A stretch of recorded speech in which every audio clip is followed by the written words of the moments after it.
Hi everyone, welcome to study with classes. तो friends, आज का जो चैप्टर है, चैप्टर नंबर 6 हम लोग डिस्कस करने वाले हैं।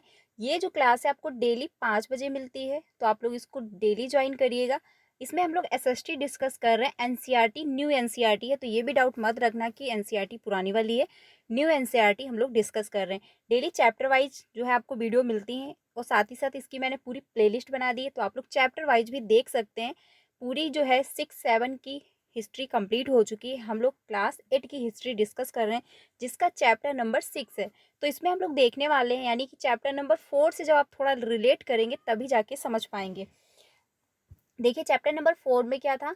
उसमें ये था कि जो ईस्ट इंडिया कंपनी थी, यानी जो अंग्रेज लोग थे, वो भारत कैसे आए, कैसे उन्होंने यहाँ पे अपना व्यापार शुरू किया, फिर धीरे धीरे करके यहाँ के लोगों पे अपना जो है राज कर लिया। ठीक है, चैप्टर नंबर 4 में ये दिया था। साथ ही साथ जो चैप्टर नंबर 5 है, उसमें हम लोगों ने देखा था कि कैसे जो लोग थे, यानी जो किसान थे, आदिवासी लोग थे, राजा लोग थे, जो नवाब थे, उन लोगों ने कैसे विद्रोह की भावना उनमें आई, कैसे उन्होंने अंग्रेज के खिलाफ जो है युद्ध किया, जो 1857 की क्रांति है। ठीक है, चैप्टर नंबर 8 में हम लोगों ने इस बारे में देखा था कि कैसे मतलब कैसे कैसे लोगों ने युद्ध किया। ठीक है, फिर क्या हुआ कि जो लोग थे वो धीरे धीरे, क्योंकि जो किसान लोग बहुत ज़्यादा मात्रा में थे, तो युद्ध करके जीत रहे थे। लेकिन फिर क्या हुआ, जो अंग्रेज थे वो इंग्लैंड से कुछ लोगों को बुला लिया। फिर उससे क्या हुआ कि जो किसान लोग थे वो धीरे धीरे, उनकी जो हिम्मत थी वो हारने लगी।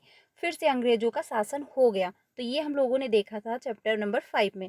आज के चैप्टर में हम लोग देखने वाले हैं चैप्टर नंबर 6। जो है इसमें बात कही गई देसी जनता को सभ्यता, देसी जनता को सभ्य बनाना, राष्ट्र को शिक्षित करना। यानी कि जो ईस्ट इंडिया कंपनी थी, यानी जो अंग्रेज लोग भारत आए थे, तो उसका असर आपको हर फील्ड में देखने को मिला। लेकिन साथ ही साथ इसका असर जो है शिक्षा पर भी पड़ा, यानी कि जो लोगों के रोजगार थे, कारोबार थे, उस पर भी असर देखने को मिला। साथ ही साथ जो कृषि थी, उस पर भी काफ़ी मात्रा में जो है कर लगाया जा रहा था।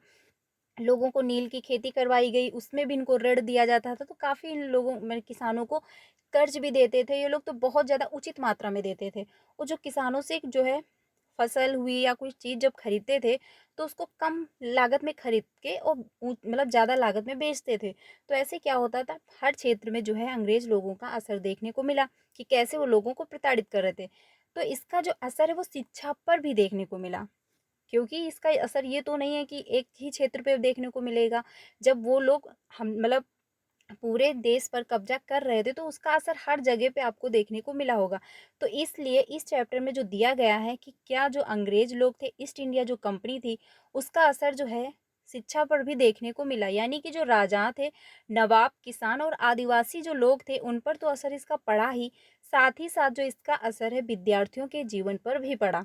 तो इस चैप्टर में हम लोग यही देखने वाले हैं कि जो विद्यार्थी थे, ठीक है, उन पर कैसा असर पड़ा, आखिर उनकी जो शिक्षा थी वो कैसी रही। ठीक है, तो इस चैप्टर में हम लोग डिटेल में जानेंगे। चैनल पे पहली बार आए हो तो वीडियो को लाइक करके चैनल को भी सब्सक्राइब कर लीजिएगा, सो दैट यहाँ से आपको सारी इन्फॉर्मेशन दी जाती है टीचिंग से रिलेटेड। एंड आपको यहाँ पे क्लासेस भी मिलती हैं जो कि एनसीईआरटी पर आधारित होती हैं, क्योंकि सीटेट जो है सिर्फ और सिर्फ एनसीईआरटी को ही फॉलो करता है।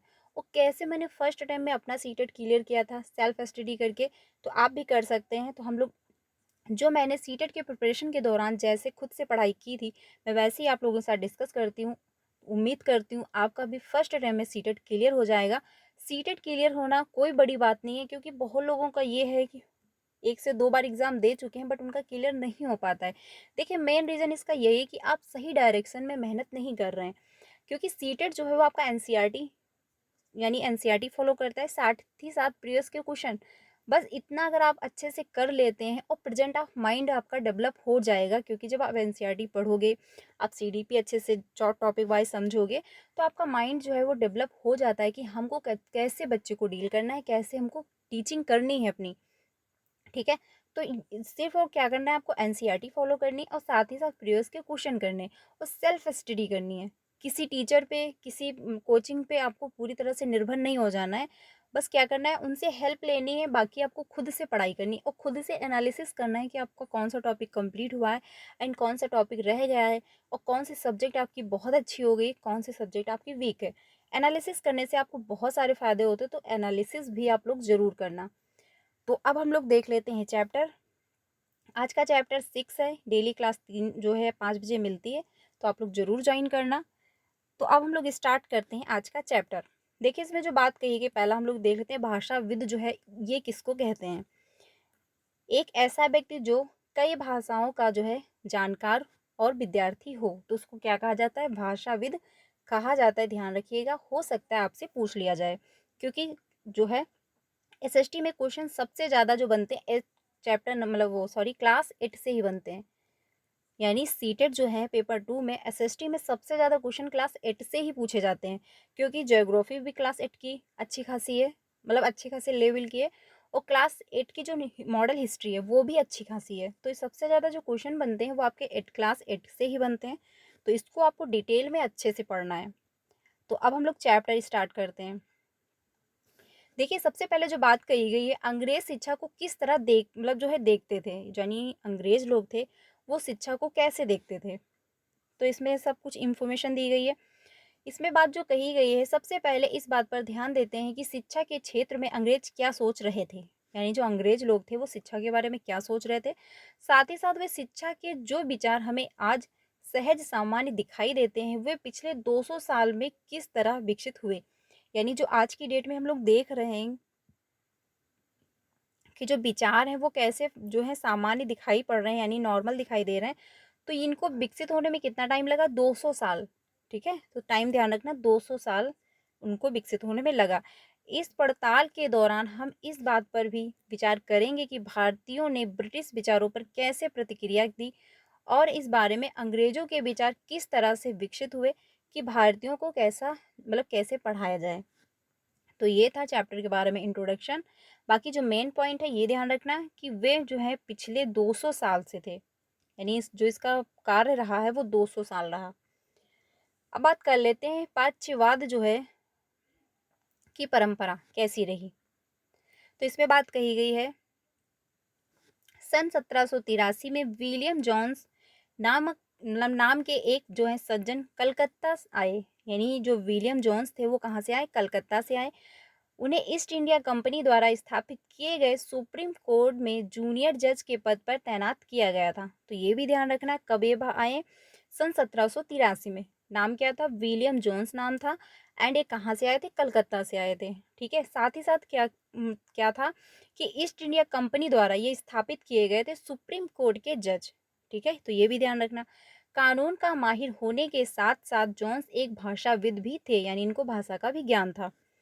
उन्होंने ऑक्सफोर्ड में ग्रीक और लैटिन का अध्ययन किया था। वे फ्रेंच और अंग्रेजी जानते थे। ठीक है, और अपने एक दोस्त से अरबी सीखने के अलावा फारसी भी सीख चुके थे। यानी इनको काफ़ी जो है सब्जेक्ट का, यानी काफ़ी लैंग्वेज का इनको ज्ञान था। कलकत्ता में आने के बाद वे रोजाना घंटों संस्कृत विद्वानों के साथ बैठकर उनसे संस्कृत की बारीकियां, ठीक है, उसकी व्याकरण और संस्कृत काव्यों का अध्ययन करने लगे थे। कुछ ही समय में उन्होंने कानून, दर्शन, धर्म, राजनीति, नैतिकता, अंकगणित, चिकित्सा विज्ञान और अन्य विज्ञानों की प्राचीन भारतीय पुस्तकों का अध्ययन जो है शुरू कर दिया। यानी कि इनको बहुत ज़्यादा सारी सब मतलब जो भाषा थी उनमें बहुत ज़्यादा इनको रुचि थी, तो इन्होंने धीरे धीरे करके सबका अध्ययन जो है शुरू कर दिया। आगे चलते हैं।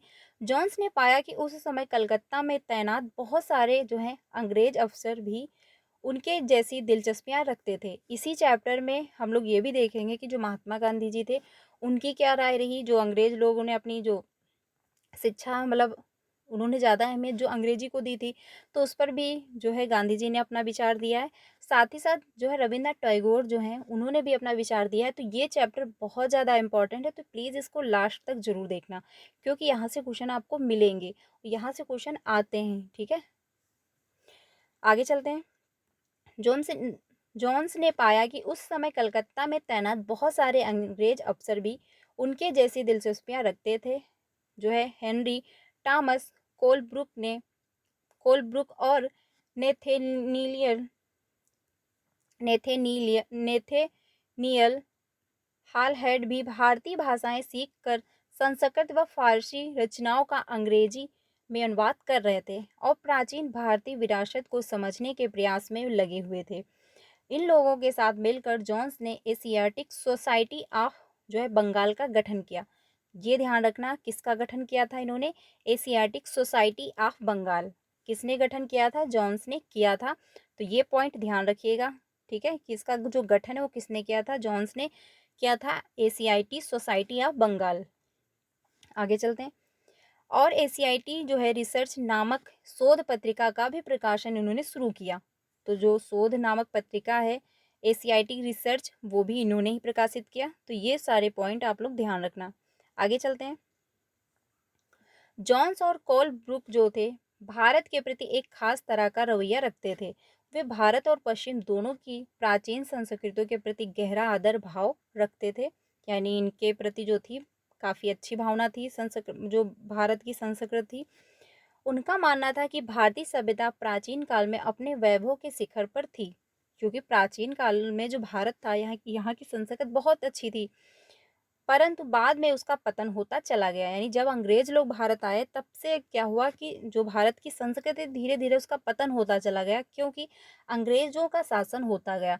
जब अंग्रेजों का शासन हुआ तो उन्होंने अपनी संस्कृति फैलाई। उन्होंने क्या किया कि उन्होंने अंग्रेजी को ज़्यादा महत्व दिया, ठीक है। उसके बाद है उनकी राय में भारत को समझने के लिए प्राचीन काल में लिखे गए यहाँ के पवित्र और कानूनी ग्रंथों को खोजना व समझना बहुत ही जरूरी था, ठीक है। उनका मानना था कि हिंदुओं और मुसलमानों के असली विचारों व कानूनों को इन्हीं रचनाओं के जरिए समझा जा सकता है। यानी क्या था, जो पुराने टाइम में ग्रंथ थे, ठीक है, ये सोच मतलब इनका मानना ये था कि जो पुराने टाइम में पवित्र जो ग्रंथ हैं उनको खोजें।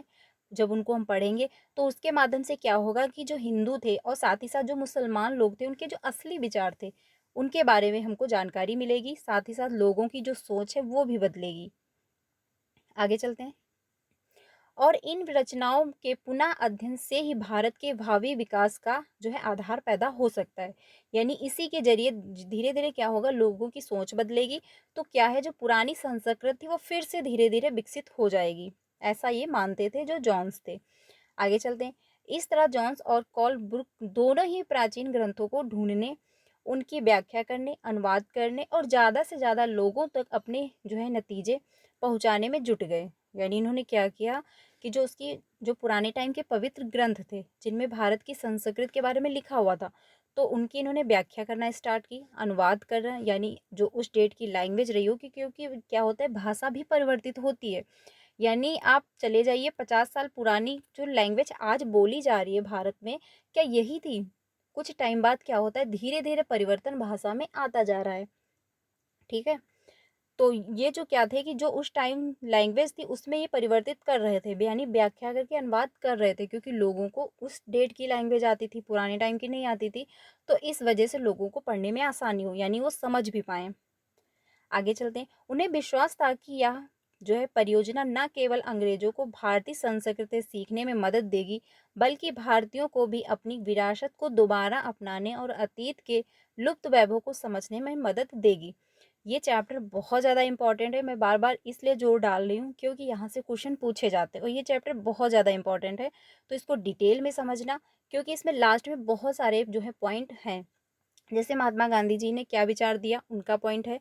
साथ ही साथ रविन्द्रनाथ टैगोर जी हैं, उनके बारे में भी दिया गया है। तो साथ ही साथ मैकाले जो है वो भारत कैसे आए, उन्होंने कैसे अपनी अंग्रेजी का प्रचार कराया।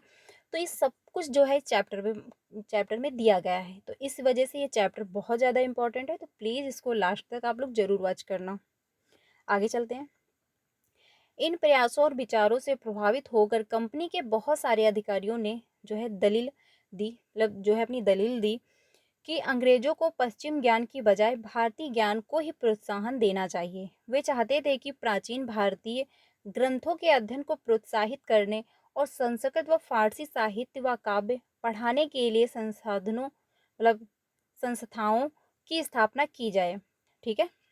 यानी क्या किया जाए, जो संस्कृत और साहित्य यानी फारसी साहित्य और काव्य हैं उनको जो पढ़ाया जाए, उसके लिए क्या किया जाए, संस्थाओं की स्थापना की जाए जिससे कि लोग और बच्चे सीखें।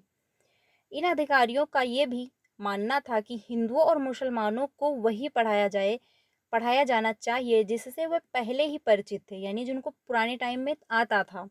क्योंकि वो अपनी संस्कृत क्या कर रहे थे, धीरे धीरे भूल चुके थे, क्योंकि अंग्रेज लोगों का इतना दबाव था। वो अपना जो कल्चर था वो विकसित कर रहे थे। आगे चलते हैं। और जिसे वे आदर और महत्व देते हैं।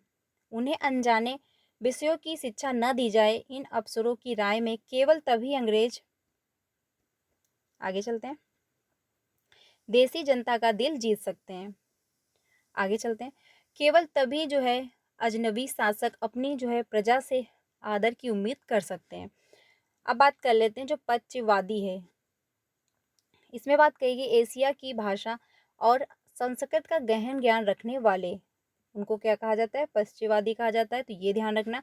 मुंशी जो होते हैं उनको क्या कहा जाता है, ये ध्यान रखना कि किसको क्या कहते हैं, क्योंकि हो सकता है आपसे पूछ लिया जाए, ऑप्शन में भी पूछ सकता है, मैचिंग वर्ड में भी पूछ सकता है। मुंशी जो होते हैं उनको क्या कहते हैं, ऐसा व्यक्ति जो फारसी पढ़ना लिखना और पढ़ाना जानता हो। ठीक है, यानी पढ़ना लिखना भी जानता हो, साथ ही साथ पढ़ाना भी जानता हो। आगे चलते हैं, जो वर्नाकुलर हैं इनको कहते हैं एक शब्द आमतौर पर मानक भाषा से अलग किसी स्थायी भाषा या बोली के लिए इस्तेमाल किया जाता है। भारत जैसे उपनिवेशिक देशों में अंग्रेज सॉरी हाँ अंग्रेज रोजमार्ग इस्तेमाल की स्थानीय भाषाओं और साम्राज्यवादी शासकों की भाषा अंग्रेजी के बीच फर्क को चिन्हित करने के लिए इस शब्द का जो है इस्तेमाल किया जाता है। ठीक है, तो ये भी पॉइंट ध्यान रखना। मदरसा क्या है, मदरसा है सीखने के स्थान को अरबी भाषा में मदरसा कहा जाता है। यानी सीखने जो होता है, सीखने जो वर्ड है सीखना, आप ऐसे समझिए, उसको कहते हैं अरबी भाषा में मदरसा। यही किसी भी तरह का स्कूल या कॉलेज या कोई और संस्थान हो सकता है, जैसे कि स्कूल हुआ, कॉलेज हुआ। ठीक है, तो कोई भी संस्थान हो सकता है जहाँ पे हम लोग शिक्षा लेते हैं, तो इसको कहते हैं मदरसा।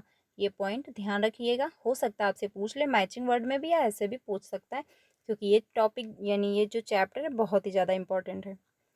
आगे चलते हैं, इस बात को ध्यान में रखते हुए सन 1781 में अरबी, फारसी, इस्लामी कानून के अध्ययन को बढ़ावा देने के लिए कलकत्ता में एक मदरसा खोला गया। सन 1791 में बनारस में हिंदू कॉलेज की स्थापना की गई ताकि वहां प्राचीन संस्कृत ग्रंथों की शिक्षा दी जा सके। कहाँ पे बनारस स्कूल खोला गया था, सन 1791 में बनारस में हिंदू कॉलेज की स्थापना की गई थी। ध्यान रखना, टाइम भी ध्यान रखना, सन 1791 कहाँ पे था, बनारस में हिंदू कॉलेज की स्थापना की गई थी। ठीक है, तो ये पॉइंट ध्यान रखना, पूछ सकता है आपसे। आगे चलते हैं, ग्रंथों की शिक्षा दी जा सके और देश का शासन जो है चलाने में मदद मिले। आगे चलते हैं, परंतु कंपनी के सभी अफसर इन विचारों से सहमत नहीं थे। ठीक है, इनमें से बहुत सारे जो है प्रत्यवादियों के कटु आलोचक भी थे। आगे चलते हैं, पूरब की जो थी जघन्य जो गलतियां रही, ये हम लोग देख लेते हैं। 19वीं सदी की शुरुआत से ही बहुत सारे जो थे अंग्रेज अफसर शिक्षा के प्रत्यवादी दृष्टिकोण की आलोचना करने लगे थे। उनका कहना था कि पूर्वी समाजों का ज्ञान त्रुटियों से भरा हुआ है और अवैज्ञानिक है। उनके मुताबिक पूर्वी साहित्य अंगभीर और सतही था। इसीलिए उन्होंने जो है दलील दी कि अंग्रेजों को अरबी और संस्कृत भाषा व साहित्य के अध्ययन को बढ़ावा देने पर इतना खर्चा नहीं करना चाहिए। ठीक है, पर्चिवादियों पर हमला करने वालों में जो है जेम्स मिल जो थे प्रमुख थे। यानी पर्चिवादियों जो पर हमला हुआ था उसमें क्या थे, जेम्स जो मिल थे वो प्रमुख थे।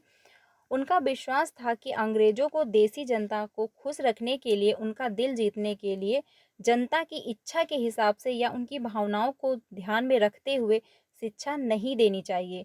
उनकी राय में शिक्षा के जरिए उपयोगी और व्यवहारिक चीज़ों का ज्ञान दिया जाना चाहिए। यानी कि क्या इनका मानना ये था कि इसलिए आप शिक्षा मत दीजिए कि जो लोग हैं वो खुश रहें, ठीक है, बल्कि ये शिक्षा दीजिए जिनसे उनका जो है व्यवहार अच्छा हो और साथ ही साथ अपना रोजगार भी चला सकें।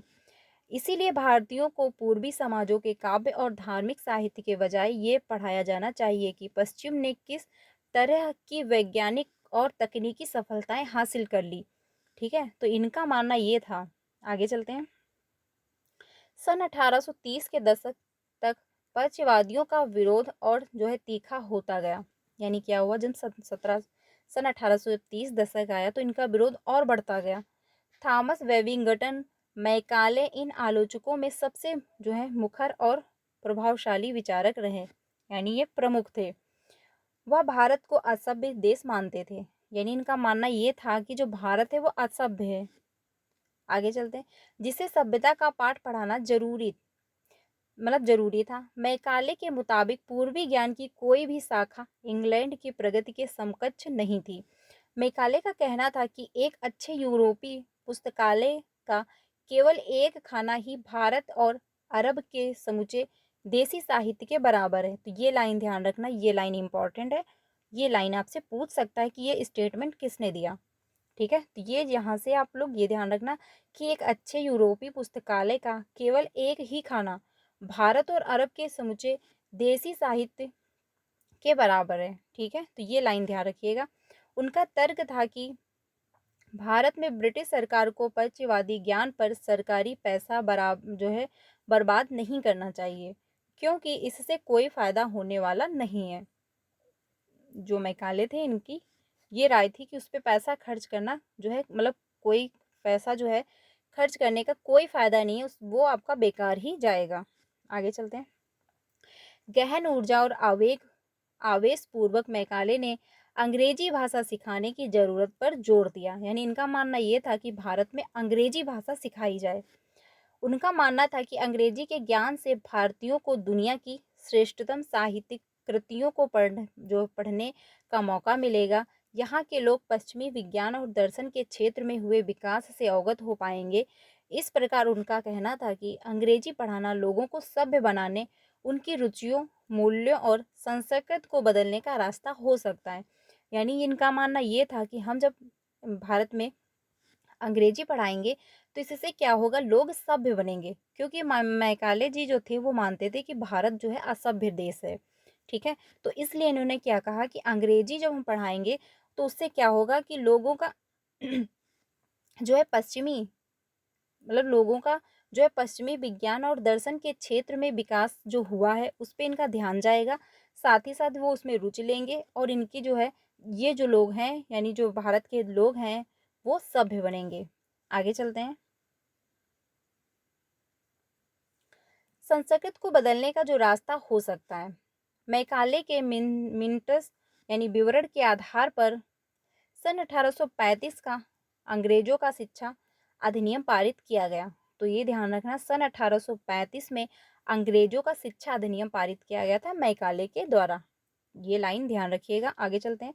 यह फैसला भी लिया गया कि अंग्रेजी को उच्च शिक्षा का माध्यम बनाया जाए और कलकत्ता मदरसे तथा बनारस संस्कृत कॉलेज जैसे प्रत्यवादी संस्थाओं को प्रोत्साहन न दिया जाए, क्योंकि बनारस जो है संस्कृत जो कॉलेज था वहाँ पे संस्कृत पढ़ाई जाती थी। भारत का जो कल्चर था उसके बारे में ज्ञान दिया जाता था, यानी जो ग्रंथ थे। लेकिन मैकाले ने क्या कहा, उस पर ज़्यादा ध्यान ना दिया जाए, क्योंकि इनका मानना ये था कि हमको अंग्रेजी पढ़ानी चाहिए। इन संस्थाओं को अपने आप क्षण का शिकार होते जा रहे थे, यानी क्षरण का शिकार होते जा रहे थे। अंधकार के मंदिरों की संज्ञा दी गई, क्योंकि जब सभ्य बनारस संस्कृत कॉलेज था उसमें पवित्र ग्रंथ पढ़ाए जाते थे, तो उस पर जब जोर नहीं दिया गया तो धीरे धीरे क्या हुआ, वो उनका महत्व कम होता गया, धीरे धीरे उनका पतन हो गया। अब स्कूलों के लिए भी अंग्रेजी पाठ्य पुस्तकें छपने लगी। ठीक है, तो ये रहा कि कैसे जो भारत में अंग्रेजी शिक्षा का प्रचार हुआ। आगे चलते हैं। व्यवसाय के लिए शिक्षा, इस पे हम लोग देख लेते हैं। सन 1854 में ईस्ट इंडिया कंपनी के लंदन स्थित कोर्ट ऑफ डायरेक्टर्स ने भारतीय गवर्नर जनरल को शिक्षा के विषय में एक नोट भेजा। कब भेजा था? सन 1854 में। ठीक है, तो ये ध्यान रखिएगा डेट। आगे चलते हैं। गवर्नर जनरल को शिक्षा के विषय में एक नोट भेजा। कंपनी के नियंत्रक मंडल के अध्यक्ष चार्ल्स बुट के नाम से जारी किए गए इस संदेश को बुट का नीति पत्र के नाम से जाना जाता है। यानी जो ये कंपनी को लेटर भेजा गया था वो किस नाम से जाना जाता है? बुट का नीति पत्र। तो ये भी नाम ध्यान रखना। इस दस्तावेज में भारत में लोगों की जाने वाली शिक्षा नीति की रूपरेखा स्पष्ट करते हुए एक बार फिर दोहराया गया था कि पश्चिमवादी ज्ञान के स्थान पर यूरोपीय शिक्षा को अपनाने से कितने व्यवहारिक लाभ प्राप्त होंगे। यानी जो अंग्रेजी थी, अगर उसको भारतवासी अपना लेते हैं तो उनको कितने सारे लाभ होंगे, इस जो है लेटर में दिया गया था। आगे चलते हैं। इस दस्तावेज में यूरोपीय शिक्षा का एक व्यवहारिक लाभ आर्थिक क्षेत्र में बताया गया था। उसके मुताबिक यूरोपीय शिक्षा के माध्यम से भारतीयों को व्यापार और वाणिज्य के विस्तार से होने वाले लाभों को समझाने और देश के संसाधनों के विकास का जो है महत्व समझने में मदद मिलेगी। यदि उन्हें यूरोपीय जीवन शैली से अवगत कराया गया तो उनकी रुचियों और आकांक्षाओं में भी बदलाव आएगा और ब्रिटिश वस्तुओं की मांग पैदा होगी।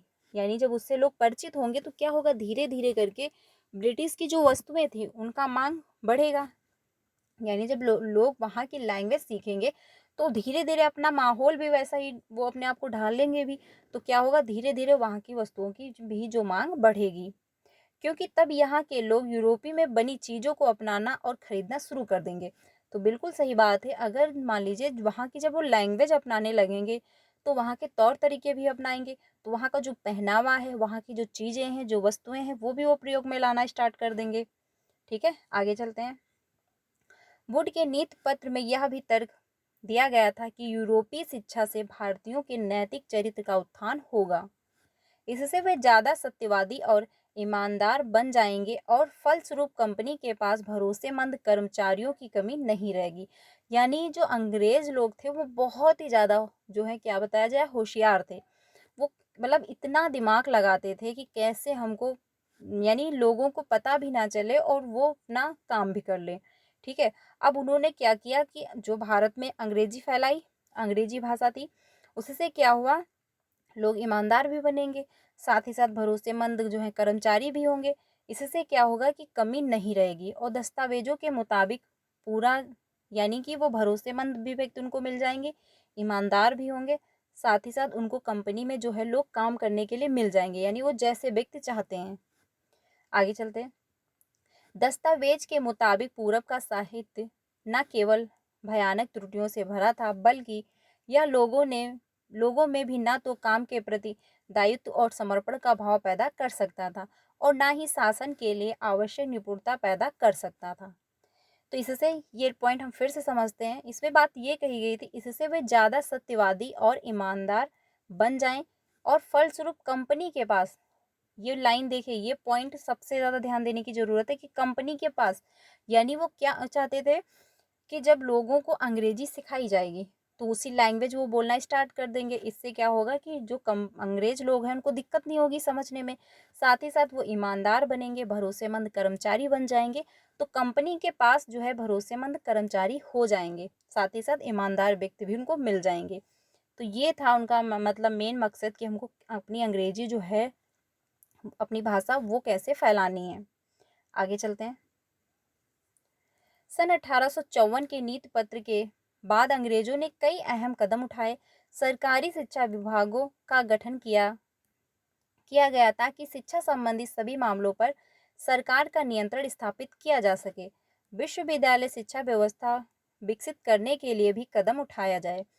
सन 1857 में जब मेरठ और दिल्ली में सिपाही विद्रोह कर रहे थे, सन 1857 की क्रांति हम लोगों ने चैप्टर नंबर 5 में डिस्कस की है, बहुत अच्छे से डिस्कस किया है। प्लीज़ आप लोग उसको एक बार देख लेना, क्योंकि वहाँ से क्वेश्चन पूछे जाते हैं।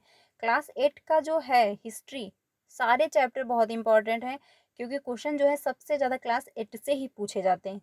जो क्लास 8 है इसमें आपका ज्योग्राफी भी टफ है, साथ ही साथ मॉडल हिस्ट्री भी टफ है, तो इस वजह से यहाँ से क्वेश्चन ज़्यादा पूछे जाते हैं, तो इसको आप लोग डिटेल में समझना।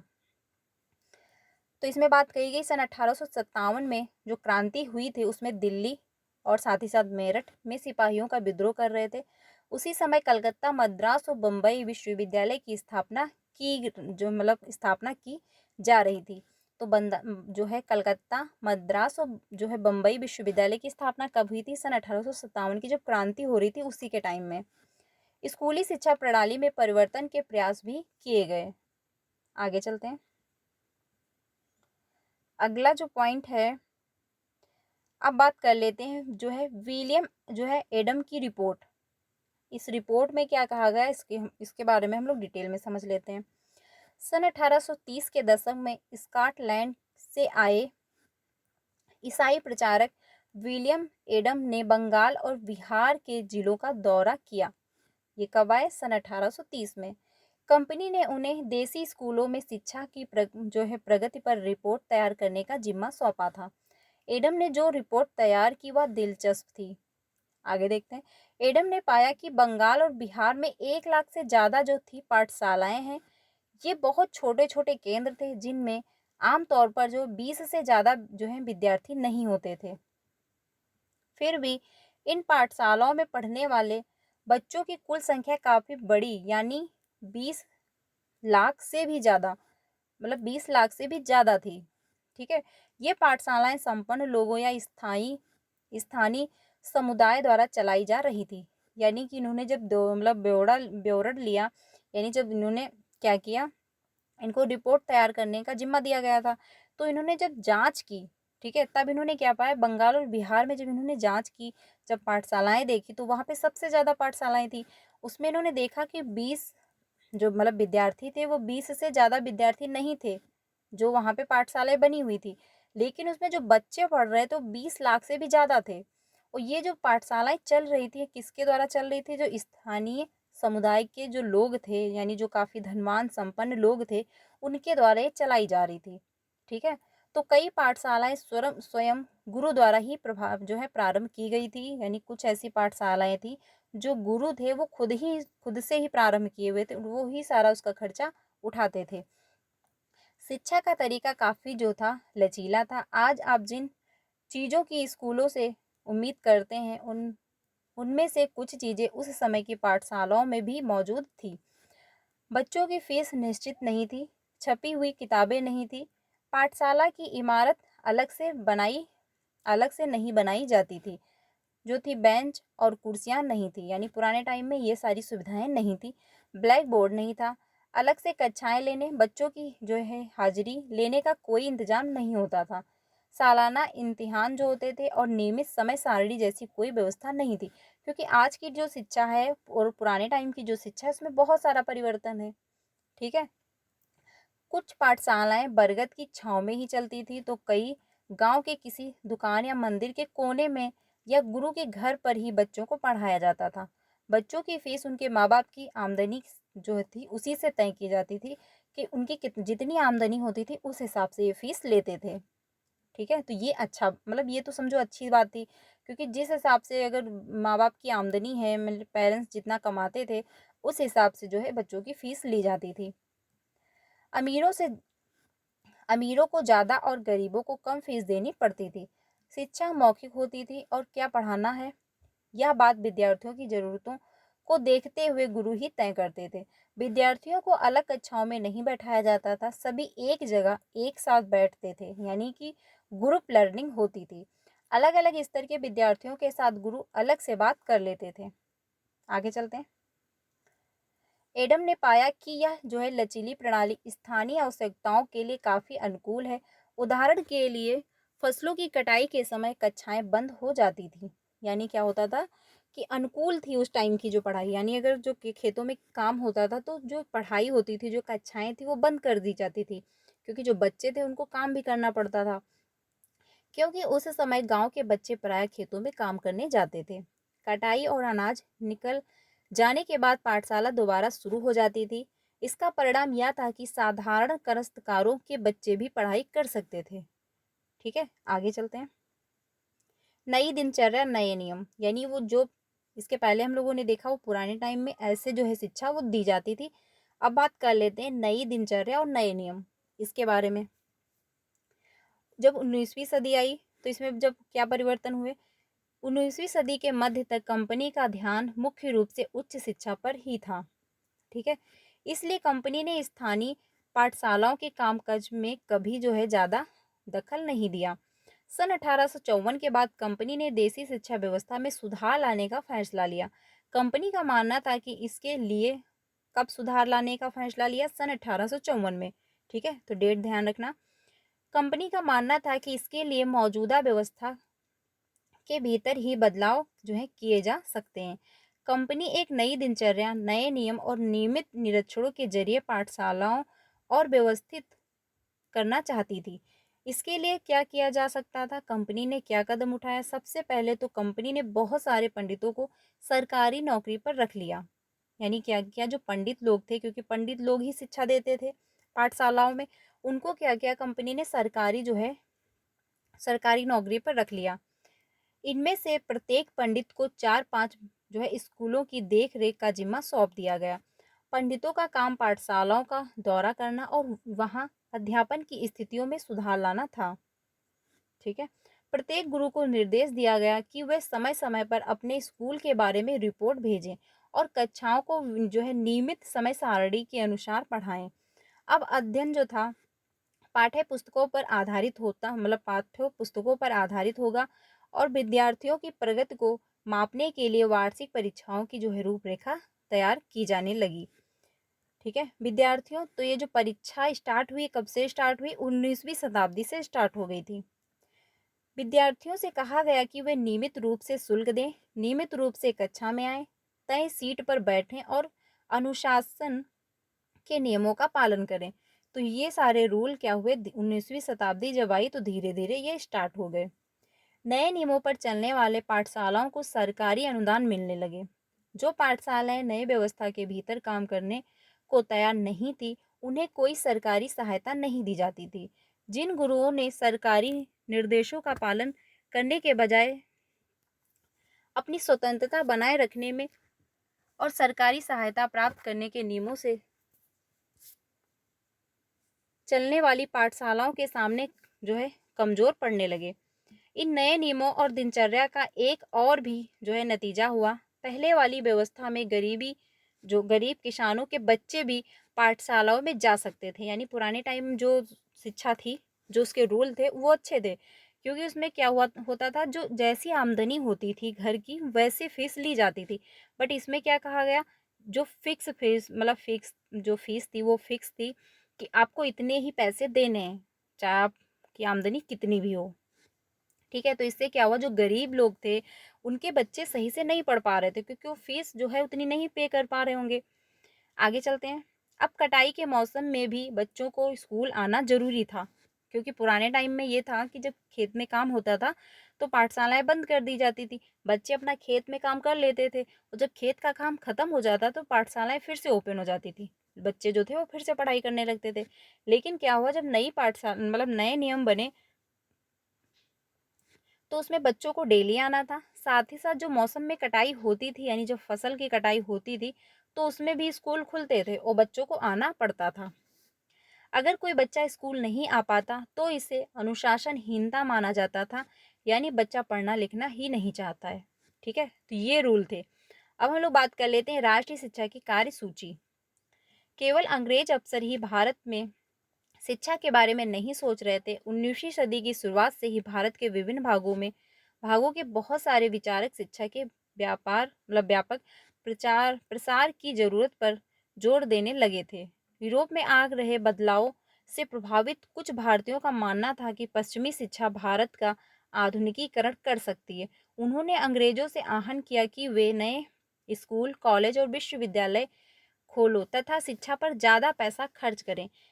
इस दशा में कुछ प्रयासों के बारे में आप अध्याय 8 में पढ़ेंगे, यानी जब चैप्टर नंबर 8 आएगा तो उसमें हम लोग और डिटेल में जानेंगे। परंतु बहुत सारे भारतीय पश्चिमी शिक्षा के विरुद्ध थे, जैसे महात्मा गांधी, रविन्द्रनाथ टैगोर। यानी महात्मा गांधी जी जो थे, रविन्द्रनाथ टैगोर थे, इनका मानना ये था कि जो अंग्रेजी शिक्षा है वो हमको क्या कर रही है, हमारी सभ्यता को छीन रही है, साथ ही साथ हमको उनके गुलाम बना रही है। अब हम लोग बात कर लेते हैं, अंग्रेजी शिक्षा ने हमें गुलाम बना दिया। तो इसमें महात्मा गांधी जी के बारे में दिया गया है, उन्होंने अपनी जो बात कही थी इसके बारे में। ठीक है, तो अब हम लोग इसके बारे में समझ लेते हैं अच्छे से डिटेल में। महात्मा गांधी जी का कहना था कि औपनिवेशिक शिक्षा ने भारतीयों के मस्तिष्क में हीनता का भाव पैदा कर दिया। इसके प्रभाव में आकर यह लोगों के पश्चिमी सभ्यता को श्रेष्ठतम मानने लगे और अपनी संस्कृति के प्रति उनका गौरव भाव नष्ट हो गया। महात्मा गांधी ने कहा कि इस शिक्षा में विष भरा है, यह पापपूर्ण है, इसने भारतीयों को दास बना दिया, इसने लोगों पर प्रभाव डाला। उनके मुताबिक पश्चिम से अभिभूत पश्चिम से आने वाली हर चीज़ें जो है, हर चीज़ की प्रशंसा करने वाले, इन संस्थाओं में पढ़ने वाले भारतीय ब्रिटिश शासन जो थे को पसंद करने लगे। यानी क्या हुआ, जब लोग पश्चिमी शिक्षा अपनाने लगे तो वहाँ के जो वेशभूषा थी, वहाँ की जो कल्चर थी, वहाँ का जो तौर तरीका था, वो लोग अपनाने लगे। तो गांधी जी ने कहा कि वो जो है उसमें विष भरा पड़ा है। तो इन्होंने क्या कहा, वो हमारे भावों को धीरे धीरे नष्ट कर रही है, यानी हमारी जो सभ्यता है उसको वो नष्ट कर रही है। आगे चलते हैं। महात्मा गांधी एक ऐसी ही शिक्षा के पक्षधर थे जो भारतीयों के भीतर प्रतिष्ठा और स्वाभिमान का जो भाव पूर्व जीवित जीवित करे। राष्ट्रीय आंदोलन के दौरान उन्होंने भारतीयों से आहन किया कि वे शिक्षा संस्थाओं को छोड़ दें और अंग्रेजों को बताएंगे अब वे गुलाम बने रहने के लिए तैयार नहीं हैं।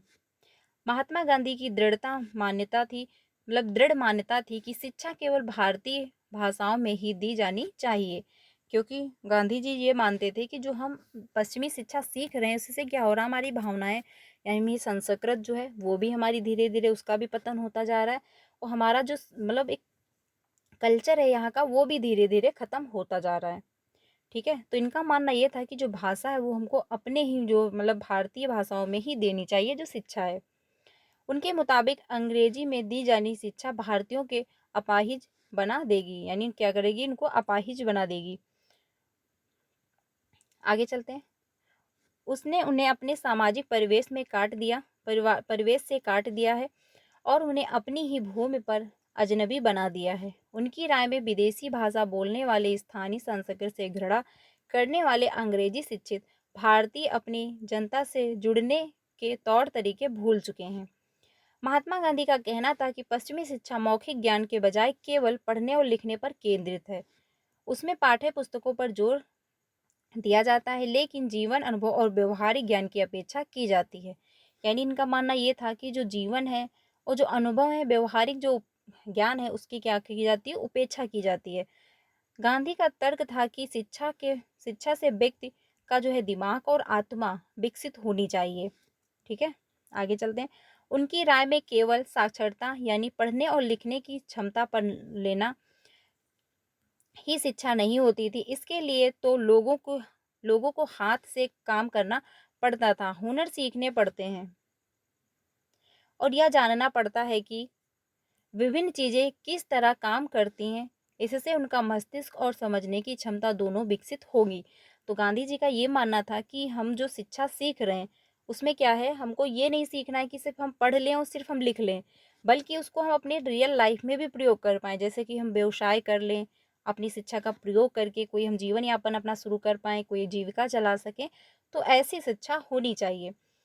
अब हम लोग बात कर लेते हैं शांति निकेतन यानी कि रविन्द्रनाथ टैगोर के बारे में। इन्होंने अपनी क्या राय दी, इनके बारे में हम लोग देख लेते हैं। इन्होंने जो बताया है, इन्होंने शांति निकेतन की स्थापना की, ये भी ध्यान रखना। रविन्द्रनाथ टैगोर ने यह संस्था सन 1901 में शुरू की थी, शांति निकेतन की। ठीक है, टैगोर जब बच्चे थे तो स्कूल जाने से बहुत ही चिढ़ते थे। उनका वहाँ दम घुटता था, उन्हें स्कूल का माहौल जो है दमनकारी लगता था। टैगोर को ऐसा लगता था मानो स्कूल कोई जेल हो, क्योंकि वहाँ बच्चे मनचाहा कभी नहीं कर पाते थे। ठीक है, आगे चलते हैं। जब दूसरे बच्चे शिक्षक को सुन रहे होते थे तो टैगोर का दिमाग कहीं और भटक रहा होता था। कलकत्ता के अपने स्कूल जीवन के अनुभवों ने शिक्षा के बारे में टैगोर के विचारों को काफी प्रभावित किया। जब वे बड़े हुए तो उन्होंने एक ऐसा स्कूल खोलने के बारे में सोचा जहां बच्चे खुश रह सकें। आगे चलते हैं। जहां वे मुक्त और रचनाशील हो, जहां वे अपने विचारों और आकांक्षाओं को समझ सके। टैगोर को लगता था कि बचपन का समय अपने आप सीखने का समय होना चाहिए। वह अंग्रेजों द्वारा स्थापित की गई शिक्षा व्यवस्था के कड़े और बंधनकारी अनुशासन से मुक्त रहना चाहिए। शिक्षक कल्पनाशील हो, बच्चों को समझते हो और उनके अंदर उत्सुकता, जानने की चाह विकसित करने में मदद दे। टैगोर के मुताबिक वर्तमान स्कूल बच्चे रचनाशीलता, चकित होने के और उनके स्वाभाविक गुण को मार देते हैं। टैगोर का मानना था कि सृजनात्मक शिक्षा को केवल प्राकृतिक परिवेश में ही प्रोत्साहित किया जा सकता है, यानी क्योंकि जो शिक्षा होती है हमको प्राकृतिक परिवेश में ही देनी चाहिए।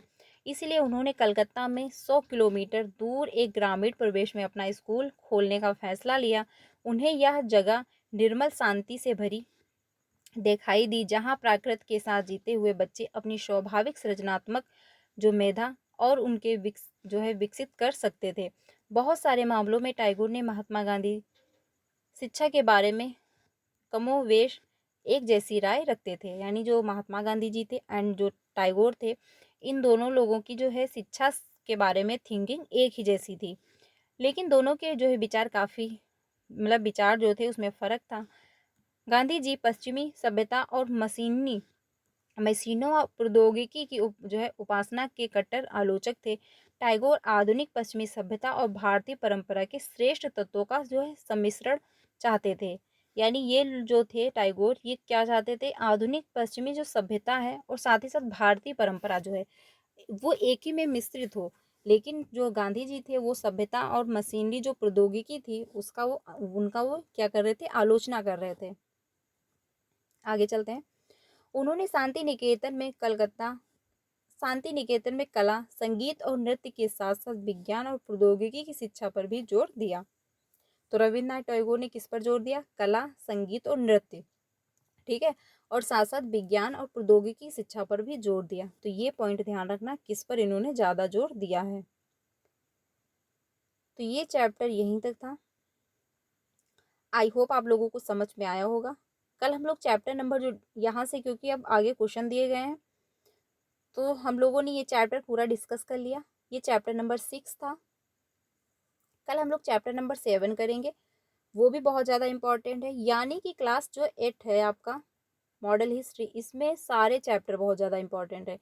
यानी क्लास जो 8 है इसमें जो 8 क्लास 8 की जो हिस्ट्री है, मॉडल हिस्ट्री, इसमें सारे चैप्टर बहुत ज़्यादा इंपॉर्टेंट है, क्योंकि यहाँ से क्वेश्चन पूछना है। आपने क्लास 6 की जो है मॉडल हिस्ट्री पढ़ी होगी, एनसीईआरटी वो पढ़ी होगी, तो आपको इतना टफ नहीं लगा होगा। लेकिन क्लास 8 की जब आप पढ़ रहे हैं तो आपको खुद ही फील हो रहा होगा कि ये टफ है। तो इस वजह से यहाँ से क्वेश्चन पूछे जाते हैं, क्योंकि सबसे ज़्यादा कन्फ्यूजन भी इसी में क्रिएट होती है।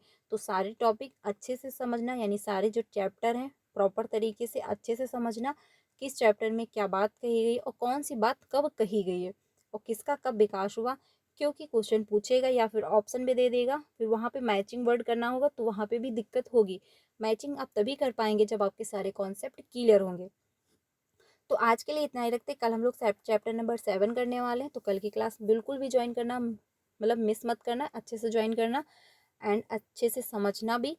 तो आज के लिए इतना ही रखते हैं। वीडियो अच्छी लगी हो तो इसको लाइक करना एंड अपने फ्रेंड को भी शेयर करना, जो भी सीटेट की प्रिपरेशन कर रहे हैं। ये क्लास डेली 5 बजे मिलती है, तो इसको ज्वाइन करना मत भूलना। कल हम लोग चैप्टर नंबर 7 करने वाले हैं, उसके बाद हम लोग प्रीवियस के क्वेश्चन करेंगे, ठीक है। अगर आप बीपीएससी की प्रिपरेशन कर रहे हैं तो 2 बजे वाली क्लास ज्वाइन करिएगा, उसमें हम लोग जीके जीएस कवर कर रहे हैं। इस टाइम जो है प्रीवियस के क्वेश्चन चल रहे हैं एंड आपको 1-2 दिन में जो क्लास इंडियन नेशनल मूवमेंट की भी मिलने वाली है, जो कि बहुत ज़्यादा इंपॉर्टेंट है। तो ये सारी क्लासेस आप लोग ज्वाइन करते रहिएगा, आपका बीपीएससी और आपका सीटेट भी क्लियर हो जाएगा। 3 बजे की जो क्लास होती है उसमें हम लोग प्रीवियस के क्वेश्चन कर रहे हैं सीटेट के आल सब्जेक्ट के। तो 3 बजे वाली क्लास भी आप लोग ज्वाइन करना, क्योंकि प्रीवियस के क्वेश्चन भी बहुत ज़्यादा इंपॉर्टेंट है। क्योंकि हम लोग की पूरी थ्योरी कंप्लीट हो चुकी है, एक टॉपिक रह गया है जो आपका डिसेबिलिटी से है, वो भी हम लोग जल्दी कवर कर लेंगे। फिर उसके बाद हम लोग फिर से प्रीवियस के क्वेश्चन करना स्टार्ट कर देंगे। तो आज के लिए इतना ही रखते हैं। क्लास अच्छी लगी हो तो लाइक करना एंड अपने फ्रेंड को भी शेयर करना। चैनल पर पहली बार आए हो तो वीडियो को लाइक करके चैनल को भी सब्सक्राइब कर लीजिएगा। यहाँ से आपको सारी इन्फॉर्मेशन मिलती है और साथ ही साथ आपको क्लासेस भी मिलती रहें। तो मिलते हैं नेक्स्ट वीडियो में। Thank you.